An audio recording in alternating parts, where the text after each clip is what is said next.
আসসালামু আলাইকুম। ক্লাস 7-এর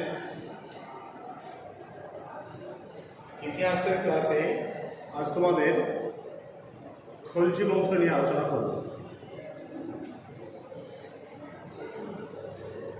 খলজি বংশ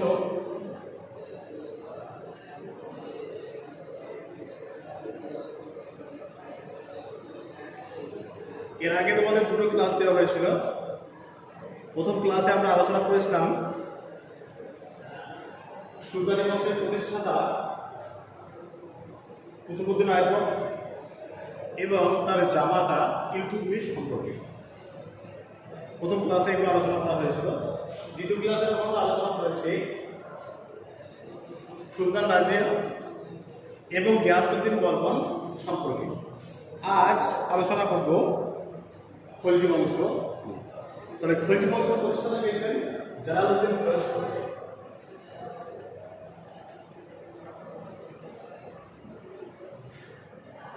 জালালউদ্দিন ফিরোজ খলজি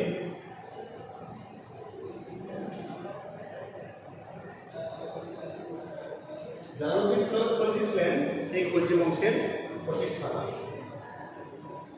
1290 খ্রিস্টাব্দে জালালউদ্দিন ফিরোজ খলজি কায়কোবাদ এবং তার শিশুপুত্র কায়কোবাদ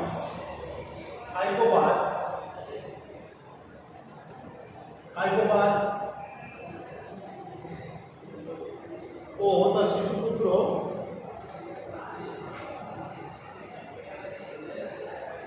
কায়ুমাসকে হত্যা করে দিল্লির সিংহাসন দখল করেছেন। মানে 1290 খ্রিস্টাব্দে জালালউদ্দিন ফিরোজ খলজি কায়কোবাদ এবং তার শিশুপুত্র কায়ুমাসকে হত্যা করে দিল্লির সিংহাসন দখল করেন।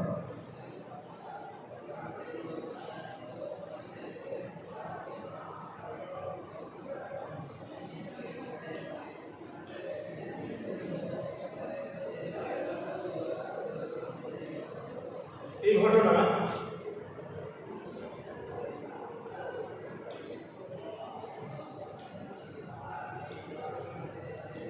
খলজি বিপ্লব নামে পরিচিত।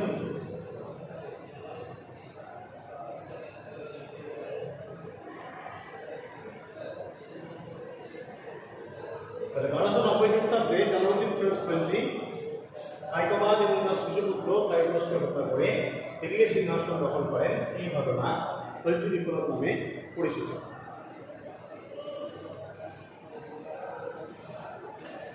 খলজি বিপ্লব তোমাদের টিকা আছে, টিকা না 1 নম্বর বা 2 নম্বরের প্রশ্ন আছে যে খলজি বিপ্লব কি, তখন কিন্তু এটা লিখতে হবে যে 1290 খ্রিস্টাব্দে জালালউদ্দিন ফিরোজ খলজি কায়কোবাদ এবং তার শিশুপুত্র কায়ুমাসকে হত্যা করে দিল্লি সিংহাসন দখল করেন। এই ঘটনা খলজি বিপ্লব নামে পরিচিত।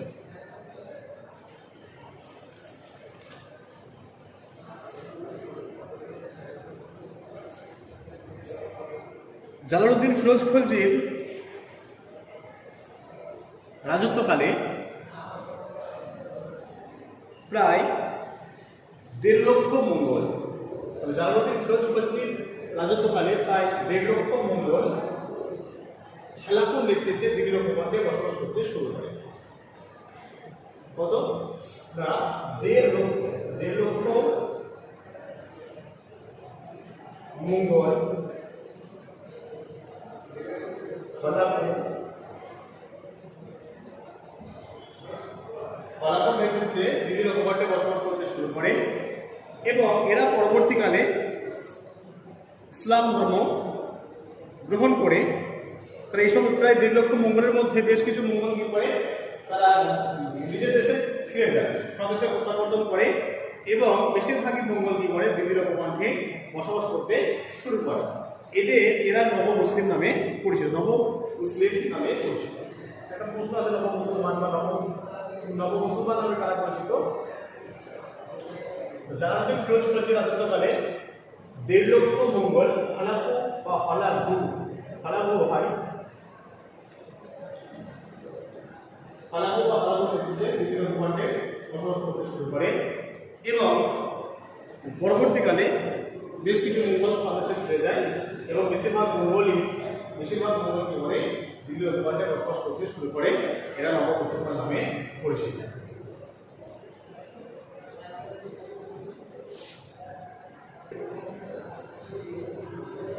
জালালউদ্দিন খলজির ব্যক্তিগত যে গুণাবলী সেখান থেকে আমরা জানতে পারি তিনি একজন সুশাসক ছিলেন। তিনি তৎকালীন যে রাজনৈতিক পরিস্থিতি, সেই রাজনৈতিক পরিস্থিতি এবং অশান্তি থেকে তিনি সেই অশান্তির জন্য তিনি সেই খ্যাতি থেকে বঞ্চিত হয়েছিলেন এবং তার জীবনের যে একটা গুরুত্বপূর্ণ ঘটনা সেটি হলো আলাউদ্দিন খলজি কর্তৃক দেবগিরি অভিযান। তার ভ্রাতুষ্পুত্র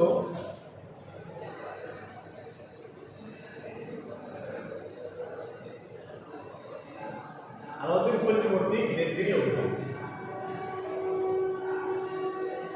এই দেবগিরি অভিযান তার ভ্রাতুষ্পুত্র রচনার সময়কালে কিন্তু জালালউদ্দিন খলজি অনুমতি ছাড়াই তিনি কিন্তু এই কাজটা করছেন এবং এই দেবগিরি অভিযানে প্রচুর ধন সম্পদের অধিকারী হন এবং যেহেতু আলাউদ্দিন খলজি কোনো পরামর্শ না নিয়ে অভিযান করেছিলেন, তাই তিনি কি করেছেন, তিনি কারা বলে একটা জায়গায় তিনি অবস্থান করেন এবং দেবগিরি আক্রমণের রাজকীয় অনুমোদন ছিল।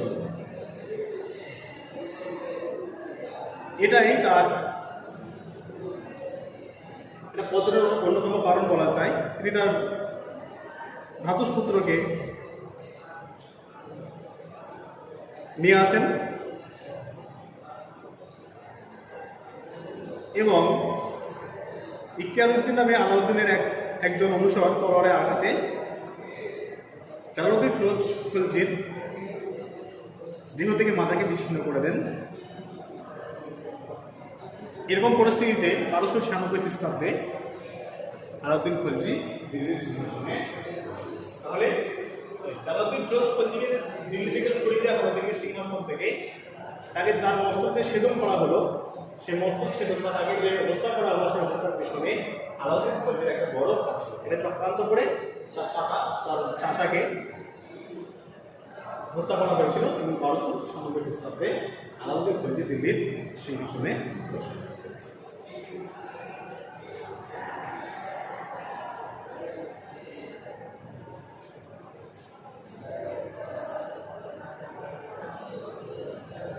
আলাউদ্দিন খলজি সময়কাল 1296 থেকে 1315। আলাউদ্দিন খলজি ছিলেন প্রথম মুসলমান নরপতি যিনি সুলতানের ক্ষমতাকে সুদৃঢ় এবং কেন্দ্রীভূত হিসেবে তিনি গড়ে তুলতে চেয়েছিলেন। তিনি সমগ্র ভারতবর্ষে সুলতানি সাম্রাজ্যকে তিনি ভারতবর্ষে সম্প্রসারিত করতে চেয়েছিলেন এবং এক্ষেত্রে তার যিনি প্রধান অনুচর ছিলেন সেই প্রধান অনুচর মালিক কাফুরের নাম অবশ্যই উল্লেখ করতে হবে। মালিক কাফুরের নেতৃত্বে আলাউদ্দিন খলজি দক্ষিণ ভারত অভিযান করেছিলেন। আলাউদ্দিন খলজি সীমাহীন স্বেচ্ছাতন্ত্রে বিশ্বাসী ছিলেন এবং আলাউদ্দিন খলজি একমাত্র শাসক যিনি ধর্মনীতি থেকে রাষ্ট্রীয় নীতিকে বিচ্ছিন্ন করে একটি নতুন রাষ্ট্রনীতি তিনি প্রচলন করেছেন। তিনি কি করছেন না, ধর্মকে রাষ্ট্রনীতি থেকে পুরোপুরি পৃথক করছেন এবং এক্ষেত্রে একটা নতুন বৈশিষ্ট্য তিনি স্থাপন করছেন। আগে সুলতানি রাষ্ট্র ধর্মাশ্রয়ী ছিল, এর একটা বিতর্ক আছে। যাই হোক, এক্ষেত্রে কিন্তু আলাউদ্দিন খলজি একমাত্র ব্যতিক্রমী শাসক যিনি ধর্মনীতি থেকে রাষ্ট্রকে পুরোপুরি বিচ্ছিন্ন রেখেছিলেন এবং রাষ্ট্রকে তিনি একটা নিরপেক্ষ রাষ্ট্র হিসেবে গঠন করতে চেয়েছিলেন। এক্ষেত্রে তার অবদান অনস্বীকার্য এবং তিনি গিয়াসউদ্দিন বলবনের মতো তিনিও কিন্তু ঈশ্বর প্রদত্ত ক্ষমতায় বিশ্বাসী ছিলেন। গিয়াসউদ্দিন বলবন যেরকম নিজেকে জিহুল্লাহ বা ঈশ্বরের ছায়া অভিহিত করতেন, একই রকমভাবে তিনিও আই এম দ্য স্টেট এই নীতিতে তিনি বিশ্বাসী ছিলেন। এই নীতিতে তিনি বিশ্বাসী ছিলেন, অর্থাৎ তার কথাই ছিল রাষ্ট্রের শেষ কথা। তিনি যেটা বলতেন সেটাই কিন্তু শেষ কথা ছিল। তিনি কোরআনের নির্দেশ অনুযায়ী দেশ শাসন করার নীতিকে সম্পূর্ণভাবে তিনি উপেক্ষা করেছেন বা অপছন্দ করেছেন। তাহলে তিনি রাষ্ট্রকে একটা স্বতন্ত্রভাবে গঠন করতে চেয়েছিলেন এবং সেক্ষেত্রে তিনি ছিলেন শেষ কথা এবং তিনি যেটা বলতেন সেটাই হচ্ছে শেষ কথা। আলাউদ্দিনের রাষ্ট্রশাসন যে ব্যবস্থা, সেই রাষ্ট্রশাসন ব্যবস্থার সুলতানের ক্ষমতা ছিল নিরঙ্কুশ। তাহলে সুলতানের ক্ষমতা হচ্ছে নিরঙ্কুশ।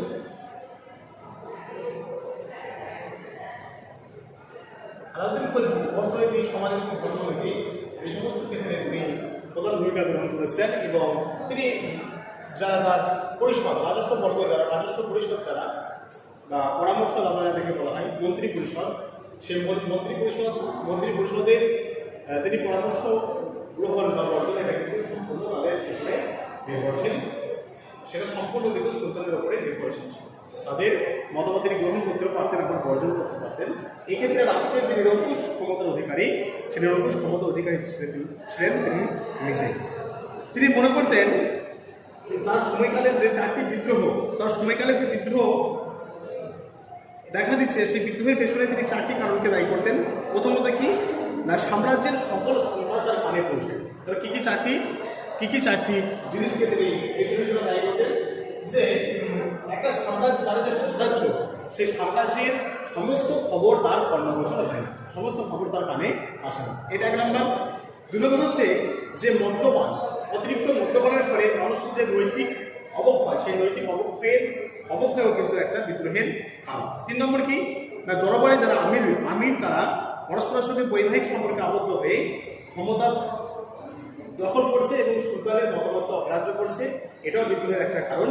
আর 4 নম্বর, লোকের আর্থিক অবস্থা সচ্ছল, স্বাভাবিক কারণে একটা মানুষের যখন আর্থিক অবস্থা সচ্ছল হয়ে যায়, তখন রাজার যে আনুগত্য, সেই রাজার আনুগত্যের একটা শৈথিল্য ভাব চলে আসে। সেই শৈথিল্য ভাব কিন্তু এই আলাউদ্দিন খলজির সময়কালে এসেছিল।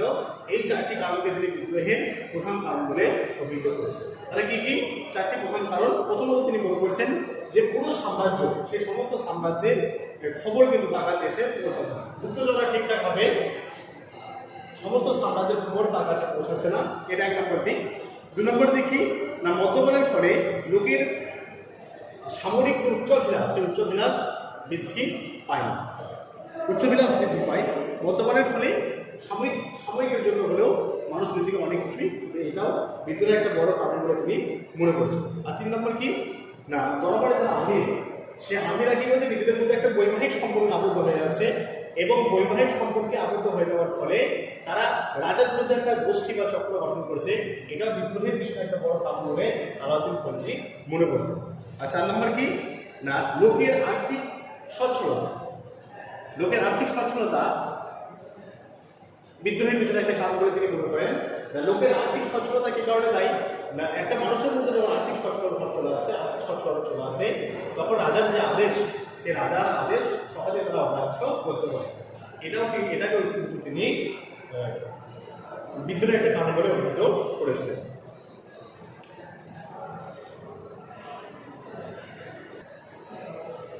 আলাউদ্দিন খলজি উত্তর পশ্চিম সীমান্ত নীতি। দেখো, এই উত্তর পশ্চিম সীমান্ত নীতি একটা গুরুত্বপূর্ণ দিক। এই উত্তর পশ্চিম সীমান্ত নীতিতে কি আছে না, খাইবার, বোলান এবং নোমান, এই গিরিপথগুলো উত্তর পশ্চিম সীমান্ত দিয়ে আছে। আর সে সময় দেখো ভারতবর্ষের জলপথ আবিষ্কার হয়নি, তাই মঙ্গল আক্রমণ এই উত্তর পশ্চিম সীমান্ত প্রদেশ দিয়ে, উত্তর পশ্চিম সীমান্ত দিয়ে মঙ্গল আক্রমণ করতে। সেই মঙ্গল আক্রমণকে প্রতিহত করার জন্য আলাউদ্দিন খলজি এই সময় বেশ কিছু ব্যবস্থা অবলম্বন করেছিলেন। তিনি সিঁড়িতে রাজধানী স্থাপন করেছিলেন। সিঁড়ি বলে একটা জায়গা, সেই সিঁড়িতে রাজধানী স্থানান্তরিত করেছিলেন। দিল্লি থেকে সিঁড়িতে রাজধানী স্থানান্তরিত করেছিলেন। আর দিল্লি হচ্ছে উত্তর পশ্চিম সীমান্তেই অবস্থিত। উত্তর পশ্চিম সীমান্ত, দিল্লি খুব সহজে উত্তর পশ্চিম সীমান্ত দিয়ে প্রবেশ করে দিল্লিকে আক্রমণ করা যায়।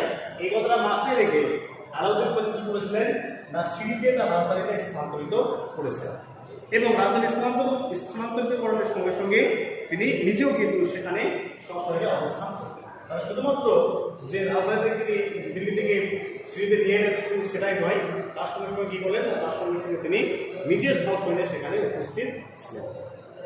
2 নম্বর কি, উত্তর পশ্চিম সীমান্তের নিরাপত্তার জন্য তিনি দেপালপুর ও সামানা অঞ্চলে দুর্গ নির্মাণ করেছিলেন। দেপালপুর এবং সামানা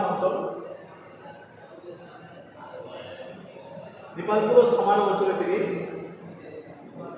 দুর্গ নির্মাণ করেছিলেন। মানে এই দুটো জায়গা ভাইটাল জায়গা ছিল, এইদিকে সহজে আক্রমণ করতে পারত সহজে মঙ্গল আক্রমণ না ঘটে তার জন্য তিনি কি করেছিলেন, এই বিকল্পুর এবং সামানা এই জায়গাগুলোতে তিনি দুর্গ নির্মাণ করেছিলেন। তাহলে দুর্গ ভেদ করে সহজে তাদের প্রবেশ করা পূর্বদের ভারতবর্ষ আক্রমণ করা খুব কষ্টসাধ্য ছিল। এই কথা মাথায় রেখে তিনি দিবালপুর এবং সামানা এই দুটো জায়গাতে তিনি কি করেছিলেন না, এই দুটো জায়গায় তিনি সৈন্য এই দুটো জায়গায় তিনি কি করেছিলেন, দুর্গ নির্মাণ করেছিলেন এবং দুর্গ নির্মাণের সাথে সাথে তিনি এখানে প্রচুর পরিমাণে সৈন্য মোতায়েন করেছিলেন।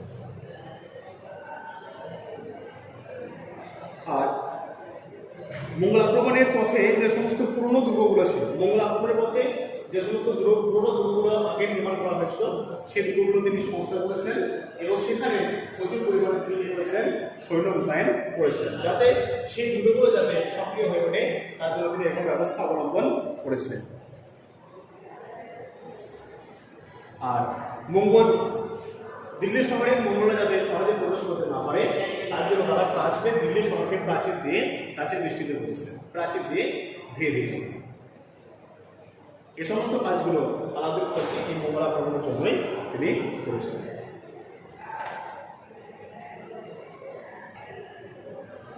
আলাউদ্দিন খলজির বাজার দর নিয়ন্ত্রণ ব্যবস্থা। তাহলে আলাউদ্দিন খলজি দিল্লিতে বাজার দর নিয়ন্ত্রণ ব্যবস্থা চালু করেছিলেন। তাহলে কেন তিনি বাজার দর নিয়ন্ত্রণ ব্যবস্থা চালু করেন? দেখো, একটু আগে বলেছি যে আলাউদ্দিন খলজির সময়কালে বারবার মঙ্গল আক্রমণ ঘটেছিল। আলাউদ্দিন খলজি দেখলেন যে মঙ্গল আক্রমণ প্রতিহত করতে না পারলে ভারতবর্ষের সমূহ বিপদ। এই কথা মাথায় রেখে তিনি কি করলেন, মঙ্গল আক্রমণ প্রতিহত করার জন্য তিনি সৈন্য সংখ্যা প্রচুর পরিমাণে বাড়িয়ে দেন। তাহলে সৈন্য সংখ্যা তিনি বৃদ্ধি করলেন। তাহলে সৈন্য সংখ্যা বৃদ্ধি করতে গেলে কি হবে না, সৈন্য সংখ্যা বৃদ্ধি করতে গেলে প্রয়োজন কিসের? অর্থ। একজন সৈনিককে যদি উপযুক্ত বেতন দিতে হয় তাহলে রাজকোষ একেবারে শূন্য হয়ে যাবে।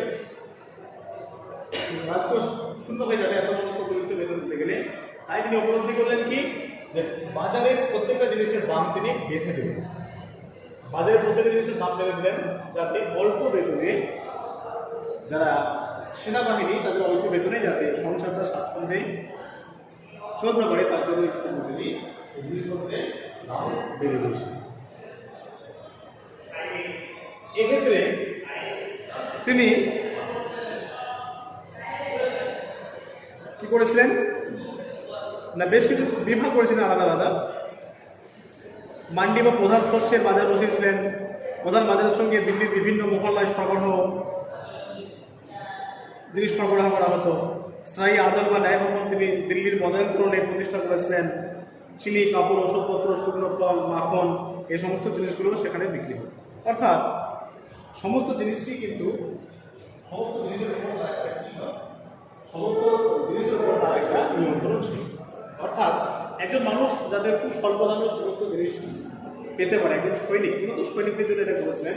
তাহলে এটা যাতে খুব সহজেই তারা যে অল্প বেতন সে অল্প বেতনে যাতে তাদের সংসারটা সুখে স্বাচ্ছন্দ্যে কেটে যেতে পারে বা কাটতে পারে তার জন্য তিনি কি করেছিলেন, এই বাজার দর নিয়ন্ত্রণ ব্যবস্থা চালু করেছিলেন। তাহলে বাজার দর নিয়ন্ত্রণ ব্যবস্থা তিনি চালু করলেন, এটা খুব ভালো দিক। এরপর এটা যতটা বাস্তবায়িত হচ্ছে, জিনিসের যে দর তিনি বেঁধে দিলেন সেটা কতটা ফলপ্রসূ হচ্ছে বা বাস্তবায়িত হচ্ছে সেটা দেখার জন্য তিনি কর্মচারী নিযুক্ত করেছেন। তাহলে কোনো মানুষ বা কোনো ব্যক্তি যদি যে জিনিসটার দাম বেঁধে দেওয়া হয়েছে তার থেকে যদি দাম তিনি বেশি নিতেন তাহলে তার উপযুক্ত শাস্তি হিসেবে অঙ্গচ্ছেদনের ব্যবস্থা করা হয়েছিল। অর্থাৎ তিনি জিনিস চালু করলেন এবং সেটা কতটা বাস্তবায়িত হবে সেদিকেও তিনি নজর রাখলেন না, এটা কিন্তু নয়। জিনিসটা তিনি চালু করেছেন সেটা কতটা বাস্তবায়িত হয় সেই দিকটাও তিনি লক্ষ্য করেছিলেন। এজন্য তিনি কি করেছিলেন, উপযুক্ত সৈন্য যারা গুপ্তচর এক কথা যাদেরকে বলে বাড়ির গুপ্তচর, সেই গুপ্তচরা কি করতো, লুকিয়ে তারা দেখতো যে জিনিসপত্রের যাদের দাম যেটা বেঁধে দেওয়া হচ্ছে সেটা নেওয়া হচ্ছে না তার থেকে বেশি নেওয়া হচ্ছে, এটা তারা গোপনে কিন্তু এটা নজর রাখত। আর যদি কোনো মানুষ ওজনে কম দিত, হয়তো জিনিসের দাম কম বলে ওজনে কম দিয়ে সেটা পুষিয়ে দিত, এরকমের জন্য ব্যবস্থা ছিল। ওজনে কম এবং নকল ডুপ্লিকেট জিনিস যেটাকে আমরা বলি ভেজাল জিনিস, এই সমস্ত যাতে মানুষ করতে না পারে তার জন্য কর্মচারী নিযুক্ত করা হয়েছিল, তারা গোপনে কিন্তু খবরগুলো দিতেন এবং জিনিসের গুণমানটা যাতে ঠিক থাকে সেদিকেও তারা দেখতেন এবং এই প্রসঙ্গে কেউ যদি জালিয়াতি করতো বা নকল জিনিস বা ভেজাল জিনিস সরবরাহ করতো তাহলে তার শাস্তি হিসেবে অবচেতনের ব্যবস্থা করা হয়েছিল। ঠিক আছে, আজ তোমাদের খলজি বংশ নিয়ে আলোচনা করা হলো। খলজি বংশ জালালউদ্দিন ফিরোজ খলজি এবং আলাউদ্দিন খলজির এই বাজাদর নিয়ন্ত্রণ ব্যবস্থা পর্যন্ত আলাউদ্দিন খলজির এই বাজাদর নিয়ন্ত্রণ ব্যবস্থা পর্যন্ত আলোচনা করা হলো। ক্লাসটা দেখবে ভালো করে, যদি কিছু অসুবিধা আমাকে জানাবে। নেক্সট দিনে আমার বাকিগুলো নিয়ে আলোচনা করব।